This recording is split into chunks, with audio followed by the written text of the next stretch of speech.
After studying this module, you shall be able to know about crime and criminal behavior, psychological theories for criminal behavior, and various psychological factors affecting criminal behavior.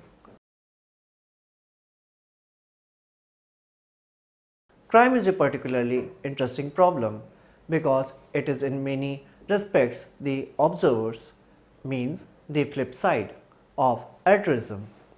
This statement is exclusively true when we describe crime in terms of behavior wherein individuals obtain resources from others via force, fraud, or stealth. In order for people to reap the full benefits of group cooperation and division of labor, they sometimes must subordinate their personal interests to those of others, occasionally in dramatic fashion. Acts of altruism cost a person more than what he or she gains. Criminal acts do just the opposite. Individuals committing such acts intentionally will harm others for their own gain. Of course, sometimes altruism on a small scale is necessary to execute predatory crime and criminality strategies against the larger societies. Criminal conspiracies may enjoin considerable self sacrifice on the part of gang members who were caught. Legally, crimes usually are defined as acts or omissions forbidden by law that can be punished by imprisonment and or by fine. Murder, robbery, burglary, rape, drunken driving, child neglect, and failure to pay your taxes all are common examples. However, as several eminent criminologists recently have noticed, example Sampson and Loeb 1993, Gottfriedson and Heredity 1990, the key to understanding crime is to focus on fundamental attributes of all criminal behaviors rather than on specific criminal acts. Instead of trying to separately understand crimes such as homicide, robbery, rape, burglary, embezzlements, and heroin use, we need to identify what it is they all have in common. There are various theories about what causes crime. First is choice theory. Second, biological theories. Next, psychological theories. Next is sociological theories. Another one is conflict theories. Next is integrated theories. And the last one is victimization theories. Psychological factors are the result of interactions between biological and socio-cultural factors, but it is time that we turn our attention to the genuine, fundamentally antisocial criminal.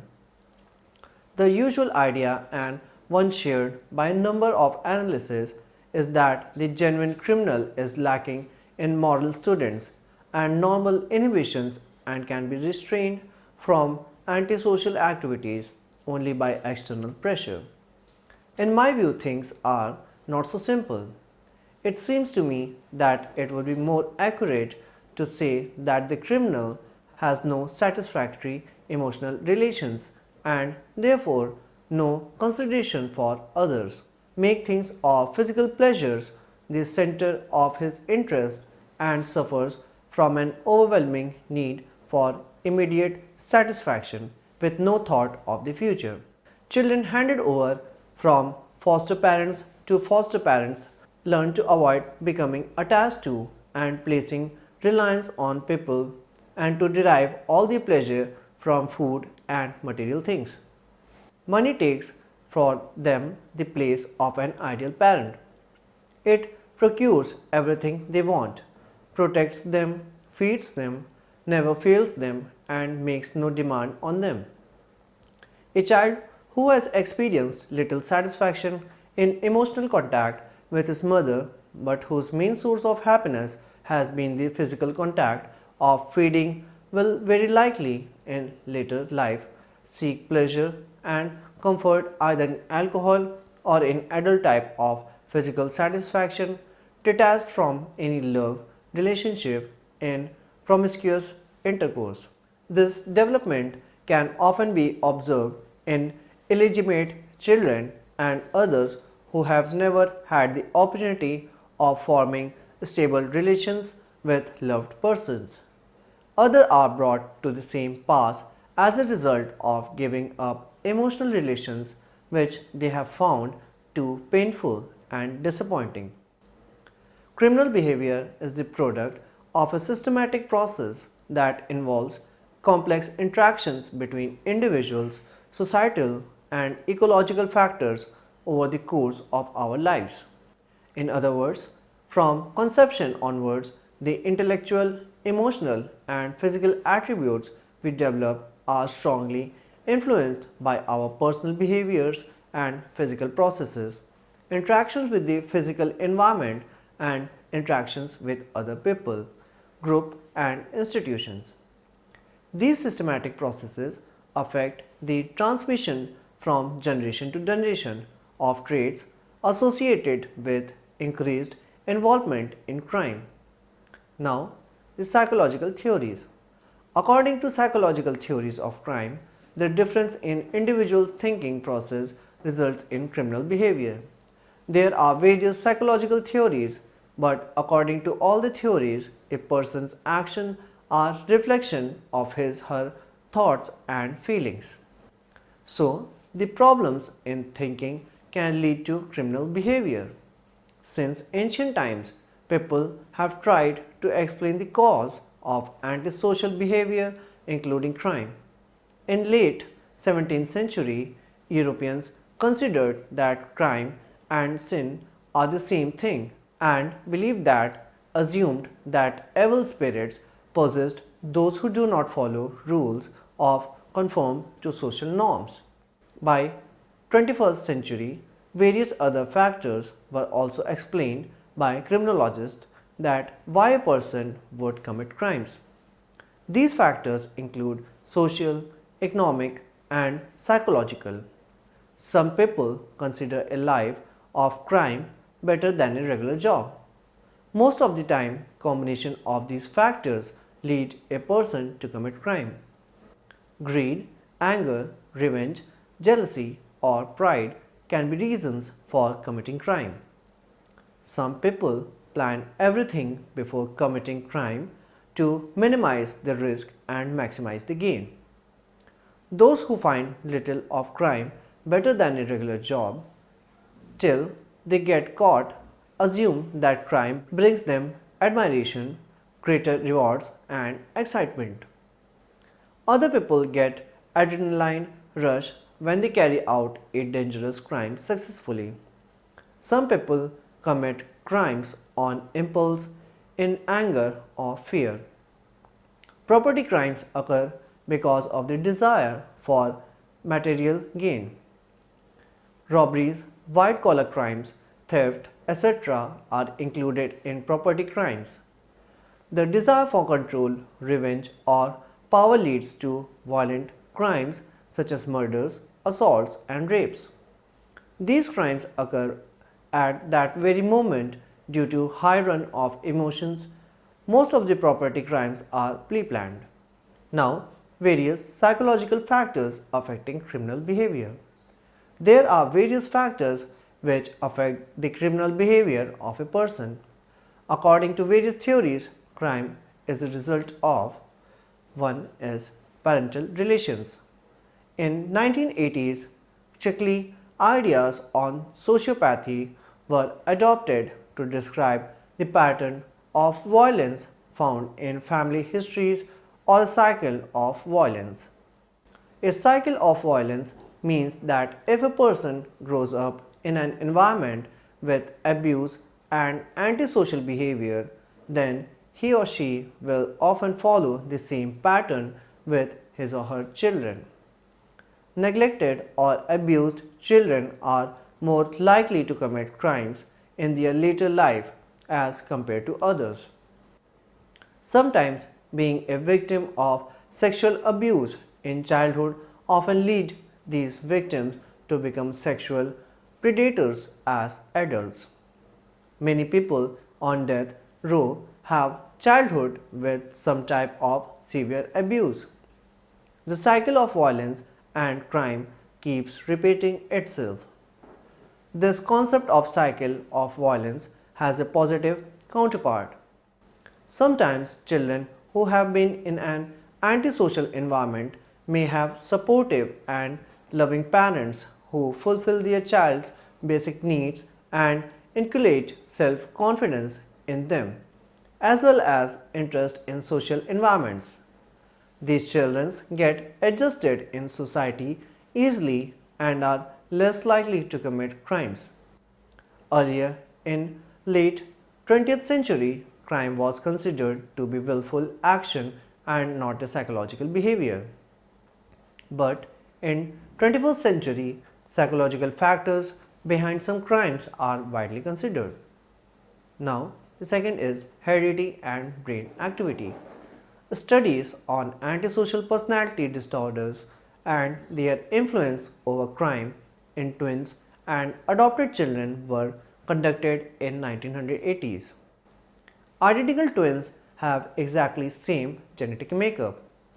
It has been observed that similar criminal behavior is almost twice in identical twins as compared to fraternal twins.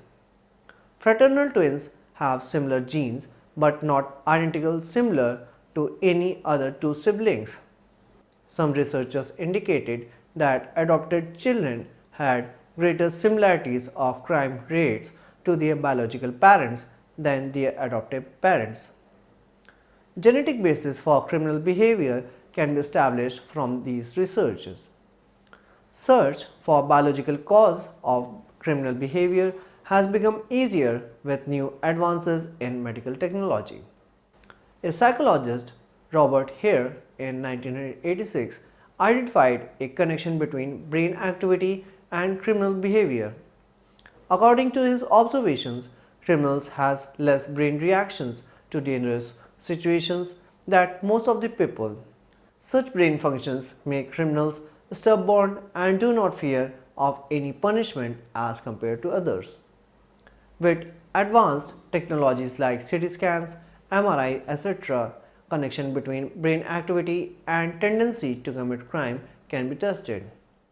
Various neurochemicals play an important role in influencing criminal behavior.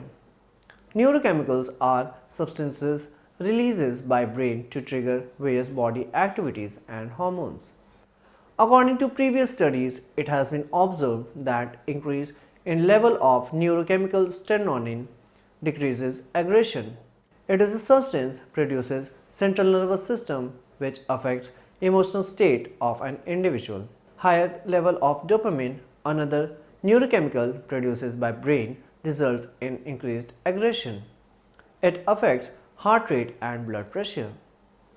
It was observed that people who commit violent crimes have low level of serotonin and higher level of dopamine. It has also been observed in past researches that even body size can influence the effects of neurochemicals and behaviors which may result in criminal tendencies. Now the next is hormones. Substances produced inside the body which affect the functioning of body organs are known as hormones. Relationships between some hormones like testosterone and cortisol and criminal behavior have been studied by researchers. Development of masculine body traits is carried out by sex hormones secreted by male sex organs. Processing of food by digestive is affected by cortisol produced by adrenal glands located next to kidneys. The level of cortisol gets high in body leading to more supply of glucose to the brain for greater energy in situations like danger or stress. Aggression and high level of testosterone are strongly linked. Increased level of testosterone can lead to higher chances of criminal behavior. Cortisol can also be linked to criminal behavior.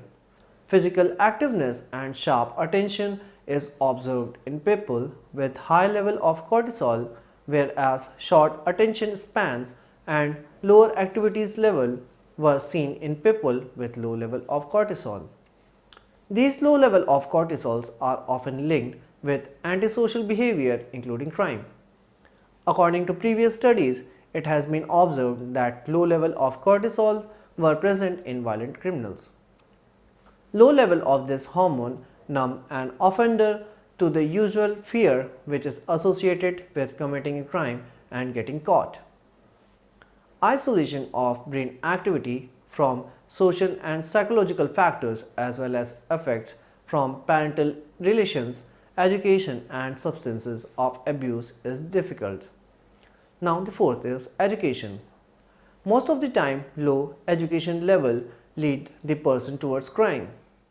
According to Merton's earliest sociological theories, a survey was conducted among inmates of state prisons in 1990s, which showed that most of them were less educated. Many of them could not write or read above basic elementary school levels. Robbery, burglary, shoplifting, drug trafficking, and automobile theft are the most common crime committed by such people. Due to low education level, they were not able to earn well. Most of the time, they were offered low wage jobs with frequent periods of unemployment. Criminal activity cannot be reduced by employment with minimum wage or below living salary. Even with government provided amenities, lower salary does not provide basic needs. Such people make choice between continued long-term low income job and profitable crime. Getting further education can improve the condition, but it can be expensive and time consuming. Chance of getting a better job is increased with higher education, but it does not overcome the effects of abuse, poverty and other factors. Now the next is peer influence. The company a man keeps strongly affects and influences the thinking of that person. A decision to commit crime is highly influenced by a person's peer group. Those young girls and boys which do not fit the expected standards in academics or sports or social programs can sometimes become lost in the competition. Children from families who cannot afford adequate clothing or school supplies can also tend towards crime. These youth may also leave their classmates and join an antisocial gang to earn respect and street credibility in different manner. These criminal gangs are mainly focused on material gain. Theft, fraud, extortion, etc. are some of the methods undertaken by these gangs to achieve it. Now the sixth is drugs and alcohols. Various social factors strongly influence a person's choice to make choices. One of such factors is drugs and alcohol. People start committing crimes to support their drug habits. This drug habit impairs their potential of decision making. Both alcohol and drugs affect judgment and reduces inhibitions and give offenders greater courage to commit a crime. Substance abuses triggers stranger violence. Stranger violence is a crime committed by a person in which the victim has no relationship with the attacker. Alcohol is one such substance which triggers this. Such cases can occur at public places where attackers and victims can be at the same time.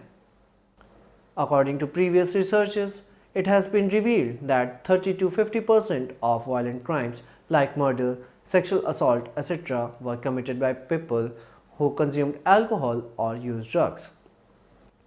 Influence of drugs or alcohol even make victim more prone to such criminal attacks because of being less attentive or visiting a scheduled area to purchase drug. Various rehabilitation centers are present for treatment of addicts as alcohol or drug abuses affects a person's life adversely. Treatments in rehabilitation centers focuses on positive support to influence a person's future decision making and to reduce the tendency for antisocial and criminal behavior. Now, the summary. Crime is a particularly interesting problem because it is in many respects the observes means the flip side of altruism. People who commit these acts intentionally harm others for their own gain. Murder, robbery, burglary, rape, drunken driving, child neglect, and failure to pay your taxes all are common examples. There are various theories about what causes crime, like choice theory, biological theories, psychological theories, sociological theories, conflict theories, integrated theories, and victimization theories. Psychological factors are the result of interactions between biological and sociocultural factors. Criminal behavior is the product of a systematic process that involves complex interactions between individual, societal, and ecological factors over the course of our lives. According to psychological theories of crime, the difference in individuals' thinking process results in criminal behavior. In late 17th century, Europeans considered that crime and sins are the same thing and believed that assumed that evil spirits possess those who do not follow rules or conform to social norms. Greed, anger, revenge, jealousy, or pride can be reasons for committing crime.